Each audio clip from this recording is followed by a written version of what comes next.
চেনেন না। জামায়াতের আমিরের জেতার সম্ভাবনা এখানে অনেক অনেক বেশি। একজন সরকার বিরোধী শিবিরের বিশ্লেষকের মুখ থেকে এমন কথা আসায় বিষয়টি আরও জটিল আকার ধারণ করেছে।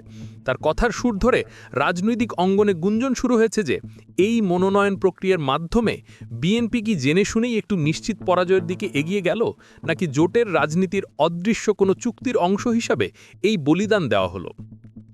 এই বিতর্কের আগুনে ঘি ঢেলেছেন খোদ সেই এলাকারই একজন বাসিন্দা এবং বিএনপির একনিষ্ঠ ভোটার আব্দুল মমিন। তার কথায় কোনো রাজনৈতিক মারপেচ নেই, আছে কেবল একজন সাধারণ কর্মীর গভীর হতাশা এবং ক্ষোভ। সামাজিক যোগাযোগ মাধ্যমে তিনি লিখেছেন, ঢাকা 15 আসন শফিকুল ইসলাম মিল্টন, তার মানে এই আসনটি জামায়াত আমিরকে ছেড়ে দেওয়া হলো।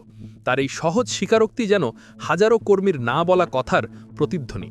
এটি কেবল একজন ভোটারের ব্যক্তিগত মতামত নয়, বরং এটি মিরপুর এলাকার বিএনপি সমর্থকদের মধ্যে ছড়িয়ে পড়া এক সাধারণ ধারণার প্রতিফলন।